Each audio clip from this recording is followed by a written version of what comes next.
The council chamber of the Galactic Trade Federation hummed with the usual pre-session chatter. Representative Vex Thor of the Kalthani Empire adjusted his ceremonial robes, his 4 eye stalks scanning the assembly with barely concealed boredom. Another standard briefing. Another tedious evaluation of primitive species. Item 739. Droned Overseer Quillmath, her translator box crackling with static.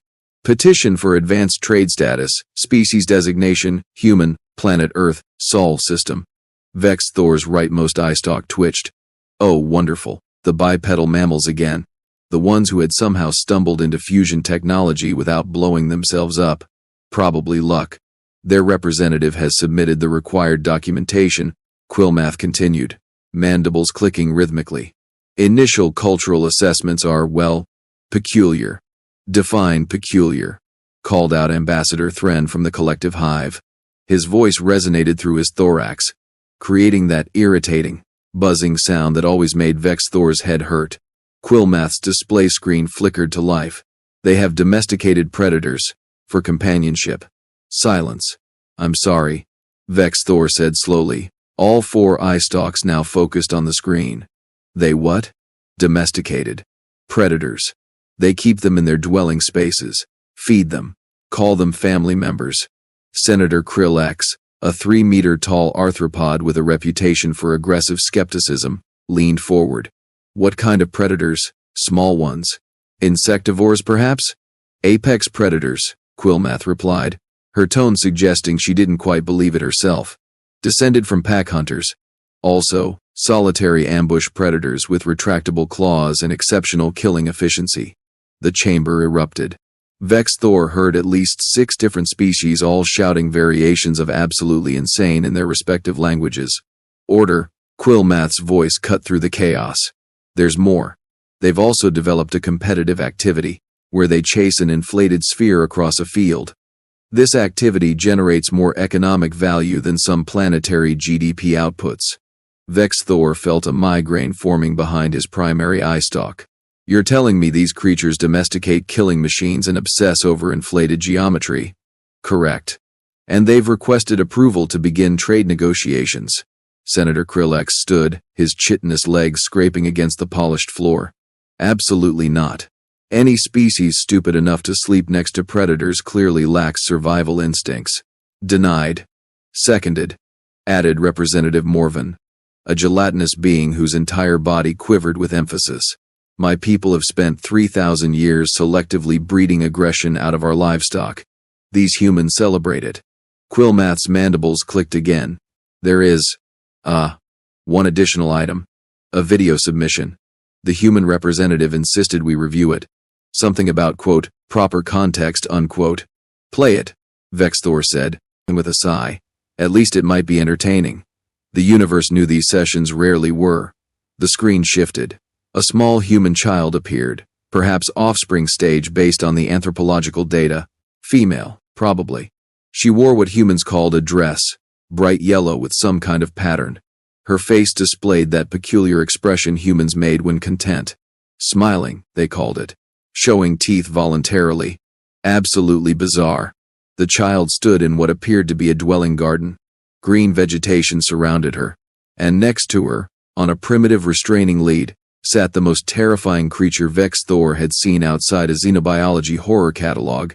The thing was stocky, low to the ground, with powerful limbs and a face that looked like it had been designed by a committee of nightmare specialists. Its fur was dark with white markings. Its eyes held the flat, emotionless stare of a natural-born killer. That, Vex Thor whispered, is a companion animal? The video, it continued. The child's voice, translated by the Federation systems, came through clear and bright. This is Mister Pickles. He's my best friend. Mr. Pickles. They'd named a murder machine Mister Pickles. The creature, this Mister Pickles, suddenly moved. Not toward the child. No, that would be too predictable. A small mammal, some kind of rodent, had appeared near the garden's edge. What happened next occurred in perhaps 3 seconds, but Vex Thor would remember it for the rest of his very long life. Mister Pickles exploded into motion. Not ran, exploded. The restraining lead snapped like it was made of spun sugar. The rodent didn't even have time to squeak before the honey badger, because that's what the database was now frantically identifying it as, caught it. Sweet, merciful void, breathed Ambassador Thren. The creature's movements were efficient, brutal, and absolutely relentless. It shook the rodent once, twice. The rodent stopped moving. Mr. Pickles then proceeded to, there was no other way to describe it, dismantle his prey with the focused intensity of a trained surgeon. Turn it off, someone called out. No, Vexthor said quietly. Keep watching. Because the truly terrifying part wasn't Mr. Pickles. It was the child. She'd barely reacted. Just sighed, that all-too-human exhalation of mild annoyance, and said something that the translator initially struggled with before settling on. Not again. Pickles. Mom's gonna be so mad. The child then walked over, picked up what remained of the rodent with her bare hands, and deposited it in some kind of waste container. She grabbed Mr. Pickles by his scruff, the creature going oddly docile, and gave him what the database informed Vexthor was called a kiss on his blood-stained snout. You're such a troublemaker, the child said affectionately. But I love you anyway. The video ended. Nobody spoke. The silence stretched so long that Vexthor wondered if the chamber's life support had failed, and they'd all died without noticing. Finally, Senator Krillex found his voice. That child. She kissed it. After it killed. The human representative included a note. Quillmath said, her own voice notably quieter than before. The species is called a honey badger, known on Earth as, and I quote, the most fearless animal in existence. They routinely attack creatures 50 times their size. They've been documented raiding bee colonies, hence the name, completely ignoring thousands of stings that would kill most other mammals. They have skin so tough that porcupine quills, snake fangs, and even some human weapons cannot easily penetrate it. Their metabolism can process toxins that would liquefy our internal organs. Representative Morvan had stopped quivering. His gelatinous body had gone completely still, which for his species indicated absolute shock. And humans keep these as pets? Apparently not commonly, Quillmath clarified. Most humans consider them, quote, way too intense, unquote. This particular family seems to be, the report says, a bit unusual even by human standards. Vexthor's migraine had progressed to a full-blown cranial rebellion. So we have a species that not only tolerates apex predators in their homes but also has a subset of that species that considers the most fearless killing machine on their planet to be an acceptable child's companion. Yes, and the child showed absolutely zero fear. None detected. In fact, she displayed affection toward a creature covered in the blood of its prey. Correct. Ambassador Thren's buzzing took on a frantic quality. We need to reject their petition immediately. Any species with that level of baseline insanity cannot be allowed into standard trade networks. They'll destabilize everything. I'm inclined to agree, Krillex added. This isn't just unusual behavior. This is evidence of fundamental psychological deviation from every successful spacefaring species we've not documented. Vexthor was about to vote for rejection himself when Quillmath held up one manipulator appendage. There's a follow-up video. The human representative was quite insistent we view both. Of course there is, Vexthor muttered. Fine, play it. Let's see what else these insane primates have to show us. The screen activated again. Same garden, same child. But this time, Mr. Pickles was nowhere in sight. Instead, 3 figures stood at the garden's edge. Tall, at least by comparison to the human child. Bipedal. Rough. Mottled skin.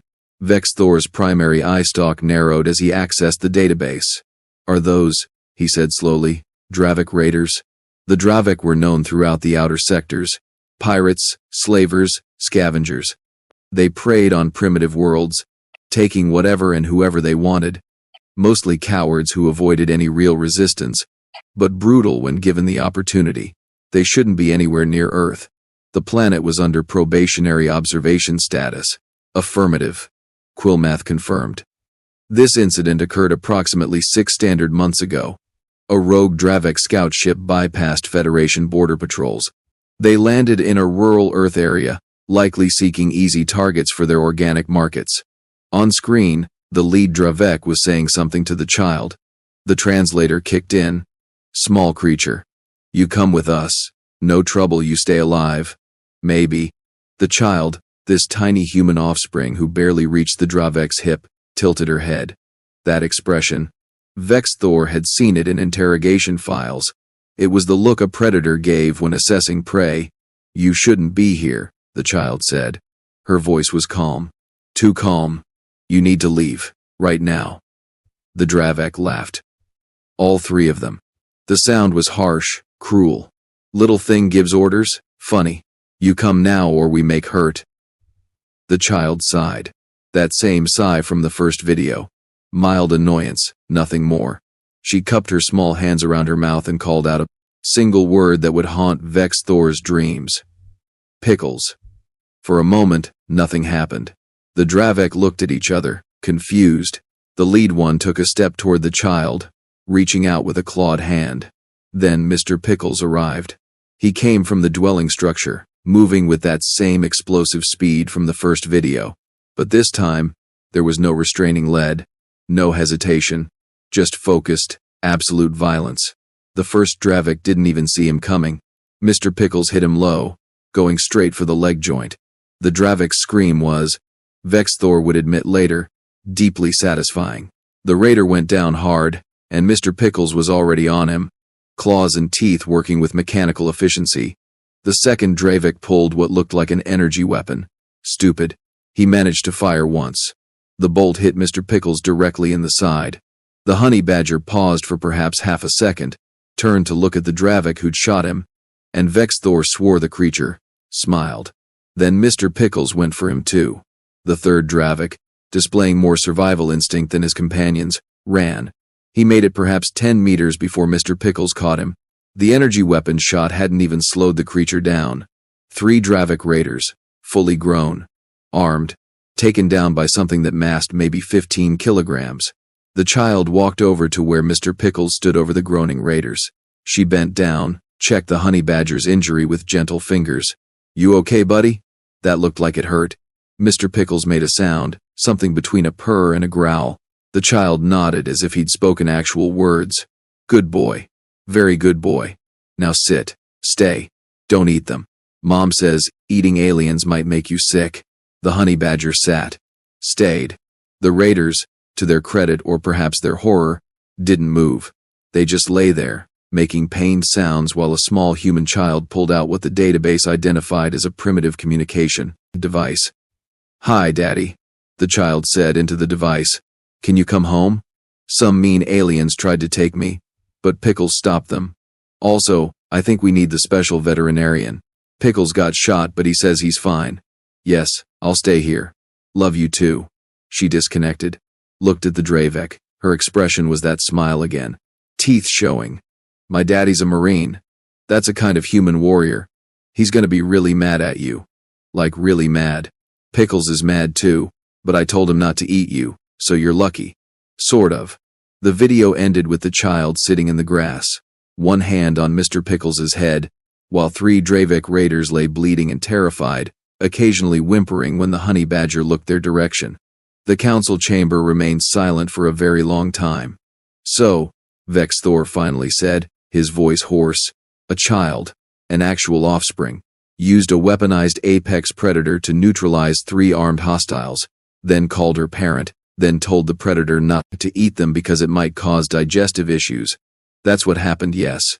And the predator obeyed her, even after being shot with an energy weapon that should have incapacitated any creature that size. Correct.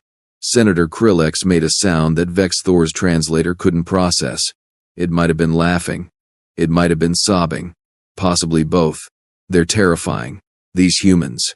They're absolutely terrifying. And they don't even know it. That's the worst part. The child thought this was normal. The human representative has submitted formal charges against the Dravek, Quillmath added. Also a request for expedited trade status approval, noting that humanity is clearly capable of defending Federation interests in their sector. That's not a request, Ambassador Thren buzzed frantically. That's a threat. They're showing us what happens to those who threaten them. Those Dravek raiders are lucky that child was merciful. Vex Thor thought about that word, merciful. A child showing mercy to slavers by commanding her pet killing machine to merely incapacitate rather than slaughter. What kind of species raised their offspring like this? And more importantly, what kind of species did he really want to deny trade status to? Motion to vote, Vex Thor said quietly. All his eye stalks focused on the assembly. All in favor of granting humanity advanced trade status. Raise your primary appendage. Every being in the chamber raised something. Arms, tentacles, pseudopods, mandibles, unanimous. Motion passes, Quillmath announced, and Vex Thor could hear the relief in her translator's output. Humanity is hereby granted advanced trade status with full Federation benefits and protections. Someone send a message to our military division. Senator Krillex added. Inform them that humanity is now a protected species. Also inform them that if they value their lives, they should never, ever threaten a human child. Especially, Ambassador Thren buzzed, his tone mixing horror and respect, if that child has a pet. Vex Thor pulled up the human representative's contact information. Time to formally welcome humanity to the galaxy. And maybe, just maybe, ask if those combat applications for honey badgers were available for purchase. Because if humans were willing to trade in weaponized fearlessness, well, that opened up some very interesting possibilities. He looked at the frozen image of the child and her honey badger one more time. Mister Pickles stared back at him from the screen, those flat predator eyes promising efficient violence to anyone stupid enough to pose a threat. Vex Thor's migraine had disappeared, replaced by something he hadn't felt in centuries of diplomatic service. Excitement. The galaxy had just gotten a lot more interesting, and a lot more dangerous for anyone who didn't respect the new kids on the block. Welcome to the Federation, humanity. And may whatever gods you believe in have mercy on anyone who underestimates you.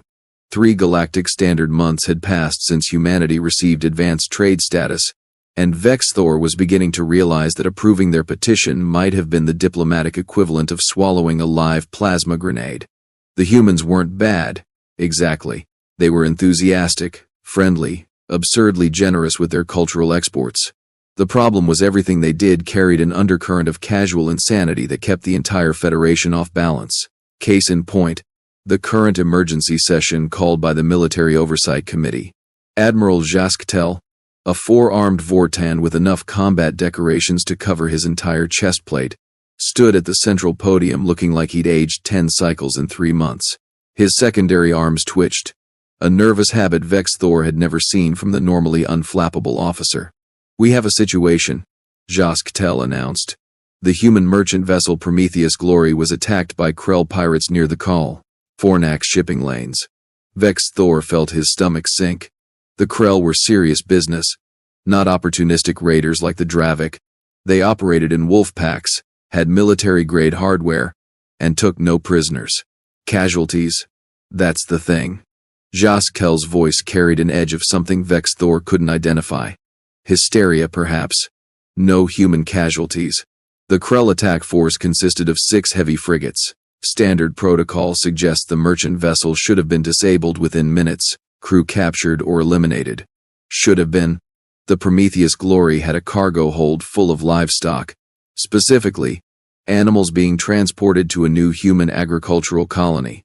The ship's captain, one Marcus Okonkwo, decided to defend his vessel using non-standard tactics. Quillmath leaned forward, her mandibles clicking rapidly. Define non-standard. Jasquetel activated the display. Sensor data scrolled across multiple screens, but what caught everyone's attention was the video feed from one of the Krell vessels. The timestamp indicated it was recorded during the attack. The interior of a Krell frigate appeared, dimly lit, industrial, designed for efficiency rather than comfort. Krell warriors moved through corridors with practiced precision, their scaled bodies armored, their weapons charged. They'd clearly boarded the human vessel, breached the cargo hold, then the screaming started. Not human screaming, Krell screaming. The warriors were retreating, backing away from something the camera couldn't quite capture. One of them fired his plasma rifle into the shadows. The weapon's discharge illuminated the corridor for a brief moment. In that moment, Vex Thor saw them. Bulls. The database helpfully identified them as Angus cattle, specifically males bred for size and aggression. Except these weren't passive livestock. These were 2 tons of muscle, horn, and absolute fury, charging through the corridor with the unstoppable momentum of a planetary collision. "Sweet, merciful void," someone whispered.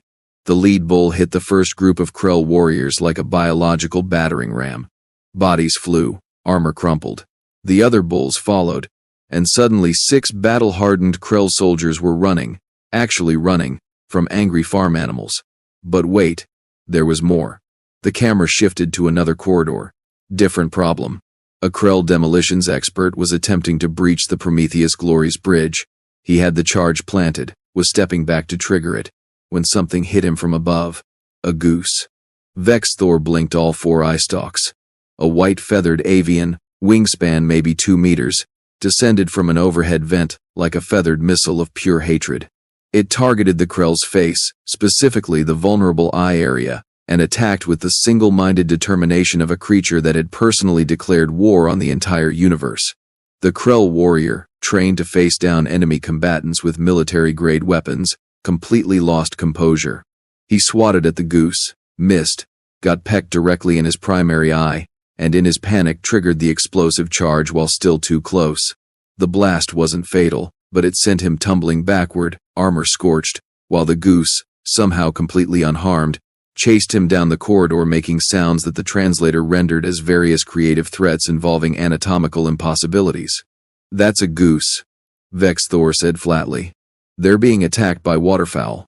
"It gets worse," Jascatel replied, which seemed impossible, until the display shifted to external cameras. The Krell flagship, a massive dreadnought-class vessel, had attempted to disable the Prometheus Glory with a tractor beam. Standard pirate procedure. Immobilize, board, loot, destroy. Except the human captain had apparently anticipated this. Captain Okonkwo appeared on screen, a dark-skinned human male with graying hair and the kind of smile that suggested he was enjoying this situation far more than any sane being should. He stood on his bridge, alarms blaring, and calmly issued an order. "Release the cargo bay emergency vent." Section 7. "Sir," one of his crew protested. "That's where we're keeping the—" "I know what we're keeping there. Do it." The external cameras captured what happened next. The Prometheus Glory's cargo bay doors opened. Not to void the atmosphere. No. These humans had apparently pressurized containment protocols.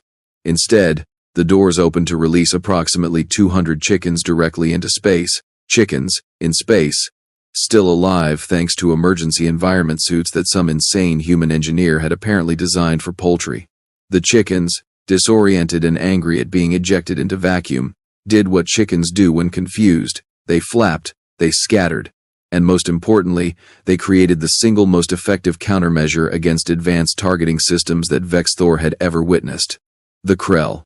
Dreadnought's point defense systems went berserk. Sensors detected 200 small, rapidly moving objects between the ships. Automated protocols identified them as potential missiles, projectiles, or drones. The defense grid opened fire. Plasma bolts, laser arrays, kinetic impactors, all unleashed against space chickens in environment suits. It was magnificent. It was ridiculous. It was the most human thing Vex Thor had ever seen.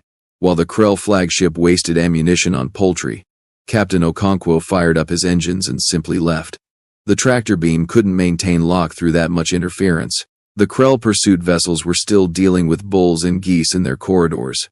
The Prometheus Glory escaped with 0 casualties, and only minor hull damage. The Krell attack force limped back to their base, traumatized and convinced that humanity had developed biological warfare to terrifying new heights. "They weaponized livestock," Senator Krillix said slowly. "They turned farm animals into effective military assets. Captain Okonkwo has submitted a formal complaint," Quillmath added, her tone suggesting she couldn't believe what she was reading. "He's demanding compensation for 3 bulls injured during the incident, 1 goose with a sprained wing, and 200 chickens that experienced undue stress. He's also requesting hazard pay for his crew and, I'm quoting here, an official apology from the Krell Confederacy for rudeness." Vex Thor rubbed his primary eye stalk. Hazard pay. He wants hazard pay. He won. Yes, but his chickens were traumatized apparently. Of course they were. Admiral Jascatel cleared his throat. all four arms now crossed in a gesture of profound unease. There's another matter. We've received reports from various Federation members about human civilian vessels. They're all carrying similar unconventional defensive measures. One transport captain has attack geese, plural, trained to respond to specific threats. Another has something called a cassowary in their security section. The database identifies it as, and I quote, one of the world's most dangerous birds, capable of disemboweling threats with its clawed feet. They're militarizing birds, Ambassador Thren buzzed, his whole body vibrating with what might have been laughter or terror. Not just mammals, birds. What's next? Weaponized fish? Don't give them ideas, Vex Thor muttered. Though knowing humans, they'd probably already thought of it. The Admiral continued. The Federation Military Command has requested guidance. How do we classify these assets? They're not weapons in the traditional sense. They're livestock and pets, but they're being used for combat purposes. They're cargo, Quillmath stated firmly. Legally speaking, humans are simply transporting agricultural products and companion animals. If said cargo happens to defend the vessel when attacked, well, that's just fortunate happenstance. Fortunate happenstance, Krillex repeated. Those bulls gored 3 Krell warriors. That goose caused a demolitions expert to blow himself up. 200 chickens disabled a dreadnought's targeting array. This isn't happenstance. This is deliberate tactical deployment of biological assets. Vex Thor stood, all 4 eye stalks focused on the assembly. Then we update our threat assessment protocols. Any vessel carrying human agricultural products or companion animals should be flagged as potentially hazardous to board. We inform all Federation security forces that engagement with human civilian vessels requires extreme caution and possibly mental preparation. Mental preparation? Ambassador Thren asked. Have you ever been attacked by a goose, Ambassador? I can't say I have. Then trust me. Mental preparation is essential. The session continued for another 2 hours, covering various incidents involving humans and their inexplicable ability to turn ordinary situations into tactical nightmares for their opponents. A human tourist had apparently stopped a robbery attempt on Sector Station 12 using something called a ferret. Nobody was quite sure what had happened, but security footage showed a small, furry mammal moving with the speed and precision of a trained assassin, while its owner calmly finished purchasing souvenirs. By the time Vex Thor returned to his personal quarters, he had a message waiting. Private channel, human origin. Captain Okonkwo. Representative Vex Thor. The human's voice came through clear and friendly. I wanted to thank you personally for voting in favor of our trade status. I understand there was some concern after the incident with the Krell. Just want to assure you, we're peaceful people. We only use aggressive defensive measures when absolutely necessary. Aggressive defensive measures. That was one way to describe unleashing bulls in corridors and weaponizing poultry. I also wanted to extend an invitation, Okonkwo continued. My family runs a ranch, back on Earth. If you're ever in the Sol system, please visit. My daughter would love to meet you. She's 10 years old, loves xenobiology, and has a pet raccoon named Bandit. Very friendly animal. Mostly. Vex Thor felt a chill run through his entire body. A 10-year-old with a pet raccoon. He pulled up the database entry for raccoons. Highly intelligent. Problem-solving abilities rival some sapient species. Opposable thumbs. Notorious for breaking into secured containers. Natural troublemakers. Of course, humans gave those to their children. He drafted a polite response thanking the captain for the invitation while mentally noting to never, under any circumstances, visit that ranch. He'd seen what human children did with their pets. That little girl with Mister Pickles had been terrifying enough. He didn't need to meet one with opposable-thumbed burglars as companions. 2 weeks later, Vex Thor found himself in an emergency council session. Again. This was becoming a disturbing pattern. The situation is developing rapidly, Quillmath announced, her mandibles clicking with unusual speed. The Krell Confederacy has issued a formal statement. They're claiming that humanity has violated 17 interstellar warfare conventions by deploying biological weapons against their forces. Biological weapons, Vex Thor repeated. They mean the livestock. Specifically, they mean the bulls, the geese, and the, quote, combat chickens, unquote. Senator Krillex made a sound that might have been a laugh. They're claiming chickens are weapons of mass destruction. The Krell, who regularly use plasma bombs on civilian targets, are complaining about chickens. They've demanded humanity cease all livestock transportation until proper containment protocols are established. They've also suggested that any human vessel carrying animals should be classified as military rather than civilian. That's absurd, Ambassador Thren protested.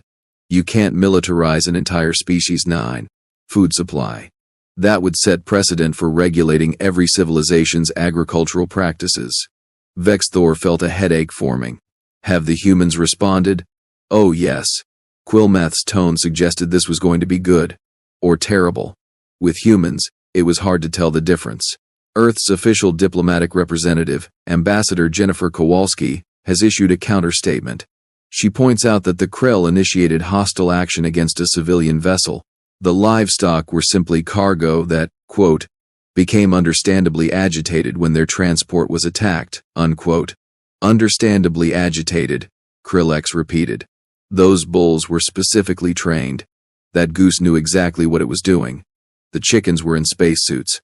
Ambassador Kowalski addresses that. The emergency environment suits are standard safety equipment for transporting live cargo. All responsible shipping companies use them.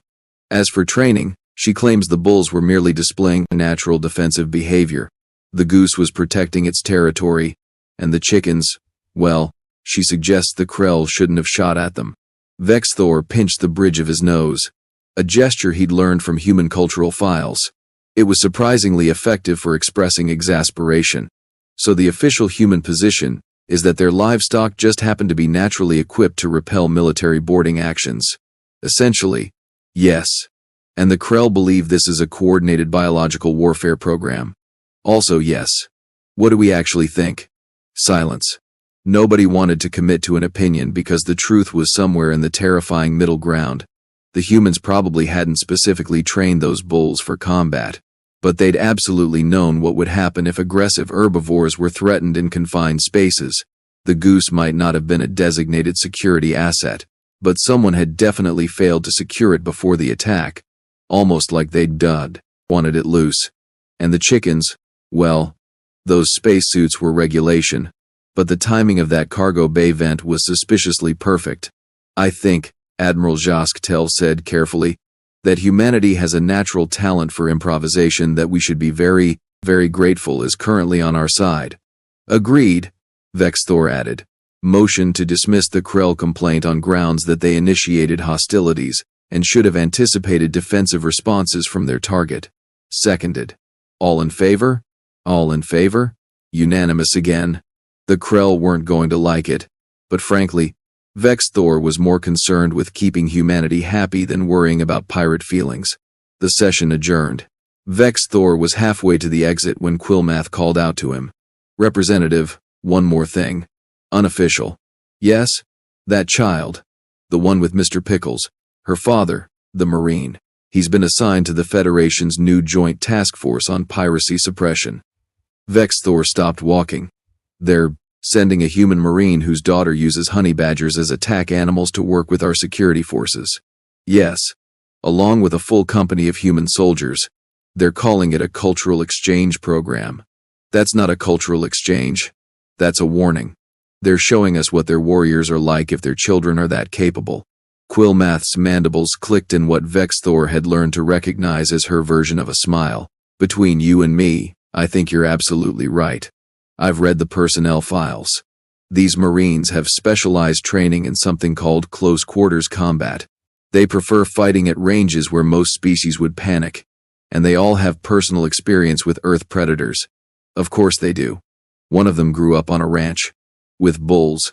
Another kept dogs, multiple dogs, as a child. There's even one who apparently had a pet alligator. What's an alligator? Quillmath pulled up an image.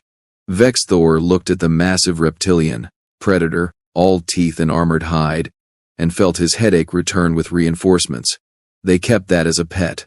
Only in certain regions, apparently. It's considered unusual even by human standards. I'm so relieved to hear that. 3 months later, the Federation's Joint Task Force launched its first operation against a major pirate stronghold. The attack force included Vortan shock troops, Kalthani tactical specialists, collective hive support units, and one company of human Marines. The humans arrived with their equipment, their weapons, and, because apparently humans couldn't help themselves, a goat named Frederick. "It's for morale," the Marine lieutenant explained when questioned. "Frederick's been with Charlie Company for 3 years. He's part of the team." The goat wore a small vest with the company insignia. It had kind eyes and seemed remarkably calm for an animal about to participate in a military operation. Vex Thor, observing the briefing via remote link, had a very bad feeling about Frederick. He was right to feel that way. The stronghold assault went smoothly at first. Vorton troops breached the outer defenses. Kalthani specialists disabled security systems. Everything was proceeding according to plan. Then the pirates activated their last-ditch defense, something called a molecular dispersal field designed to scramble electronic equipment and disorient organic nervous systems. Most of the assault force staggered, their systems overwhelmed. The pirates emerged from reinforced positions, ready to capitalize on the confusion. Then Frederick charged. Later analysis would show that goats, for whatever reason, were completely unaffected by molecular dispersal fields. Their nervous systems operated on different frequencies or something. The technical explanation went over Vex Thor's head. What mattered was that Frederick, seeing his humans in distress, did what any loyal goat would do. He attacked everything that wasn't wearing Charlie Company colors. Goats, it turned out, had specialized skull structures designed for ramming. They could generate incredible force relative to their size. And Frederick, fed on whatever diet the Marines provided, was substantially larger than average. The first pirate took a headbutt to the midsection and went down hard. The second one tried to shoot Frederick, missed because goats are surprisingly fast when motivated, and got rammed into a bulkhead. By the time the dispersal field shut down, Frederick had incapacitated 6 pirates and was standing guard over them, making sounds that the translator couldn't quite process but which definitely conveyed threat. The stronghold fell within the hour. 0 friendly casualties. The pirates surrendered immediately when faced with the choice between Vortan shock troops or the terrifying goat that seemed immune to their best defensive technology. Frederick has been recommended for commendation, Admiral Jasquetel informed the council during the Skrask after-action briefing. His tone suggested he still couldn't believe he was saying those words. The Human Marine Command has formally requested that we update our equipment regulations to allow for livestock companions in military operations. Absolutely not. Several representatives said simultaneously. I agree, Jasquetel replied, which is why I approve the request. Chaos erupted. Vex Thor let it continue for a few moments before calling for order. Explain, Admiral. Simple pragmatism. If human livestock can perform at this level, we'd be foolish not to incorporate them into tactical planning. Plus, and I can't stress this enough, we want humans to like us. These animals are important to them. Denying the request would cause diplomatic friction. So we're officially militarizing goats, Krillek said, because we're afraid of upsetting the humans. Not afraid. Cautious. There's a difference. Is there, though? Vex Thor thought about the little girl and Mister Pickles. Thought about Captain Okonkwo and his bulls. Thought about Frederick the combat goat.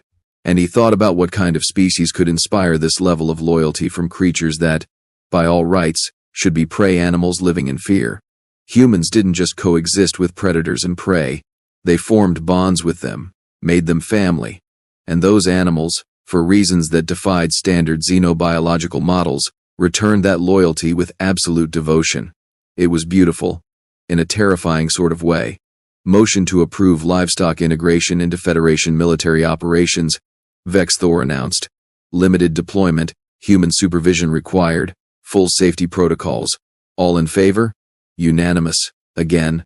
Also, Vex Thor added, I'm recommending we establish a new branch of xenobiological research, specifically studying human-animal relationships. If we're going to work alongside humanity, we need to understand this aspect of their culture. It's clearly fundamental to who they are. Quillmath's mandibles clicked. Agreed. I'll draft the proposal. Should we request human consultants? Absolutely. But not anyone military. I want civilian experts. Farmers, veterinarians, people who work with these animals daily. If we're going to learn, we should learn from those who actually understand the bond. 3 weeks later, Vex Thor found himself in a conference room with 5 human consultants. A rancher named Margaret Liu, a veterinarian called David Osei, a wildlife rehabilitator, Emma Vasquez, a farmer, John Park, and, because the universe apparently hated him, a 10-year-old girl named Sophie Martinez and her emotional support honey badger, Mister Pickles. Yes, that Mister Pickles. The one from the videos. The murder machine with a name that sounded like a children's toy. Thank you all for coming, Vex Thor said, trying not to stare at the honey badger currently sitting peacefully in Sophie's lap. We're hoping to better understand the relationship between humans and their animals. Specifically, how you achieve such remarkable cooperation. Margaret Liu smiled. She had the weathered look of someone who'd spent decades working outdoors. It's not complicated, Representative. We respect them. They respect us. Simple as that. But these are animals, lacking sapience. How can there be mutual respect? They're not sapient like us, David Osei explained, his accent identifying him as Nigerian. But they're intelligent. They feel emotions. They form bonds. When you treat them with kindness, when you meet their needs, they respond. It's not programming. It's relationship. And when they attack in your defense, Emma Vasquez laughed. That's just loyalty. You protect your family. They protect theirs. We're family to them, so they protect us. Vex Thor looked at Sophie. The child was gently petting Mister Pickles, who had fallen asleep and was making soft snoring sounds. Sophie, may I ask you something? Sure. Were you afraid when those Dravik threatened you? Sophie considered the question seriously. A little. But I knew Pickles would keep me safe. He always does. How did you know? Because I keep him safe too. That's how it works. Such simple logic, such absolute faith. Vex Thor felt something shift in his understanding. Humans didn't see their animals as tools or weapons. They saw them as partners, equals in value, if not in sapience.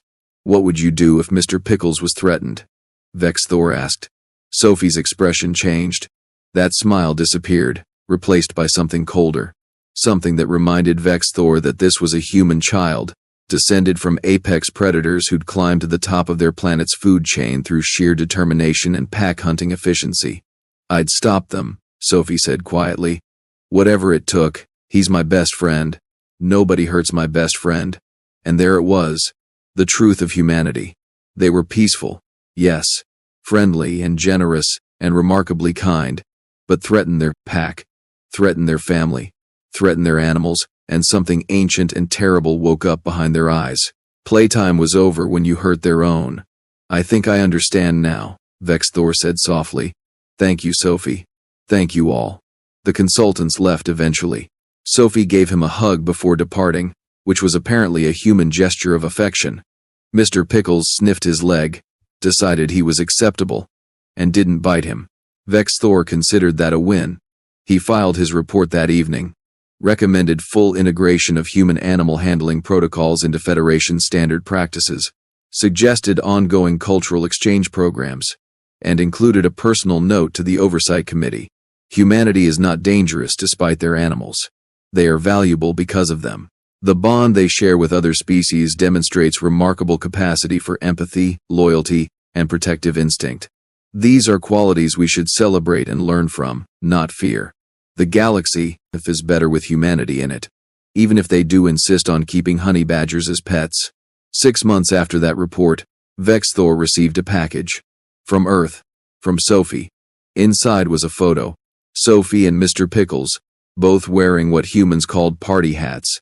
A note accompanied it. Dear Representative Vex Thor, thank you for being nice to me and Pickles. Mom says you helped make sure humans could join the big space family. Pickles and I wanted to say thanks. Here's a picture from his birthday party. He turned 8. We had cake. Well, I had cake. Pickles had raw meat because that's what he likes. Hope you're doing good. Your friend, Sophie. P.S. Pickles says hi. He remembers you smelled interesting. Vex Thor placed the photo on his desk, right next to his official Federation commendations and diplomatic awards. Somehow, it meant more than all of those combined. The galaxy had changed. Humanity had seen to that. And if Vex Thor was honest with himself, it had changed for the mind. better. Even if it did mean accepting that somewhere out there, a 10-year-old girl and her honey badger were probably planning their next adventure. The universe would never be boring again. And Vexus Thor found that he was perfectly fine with that.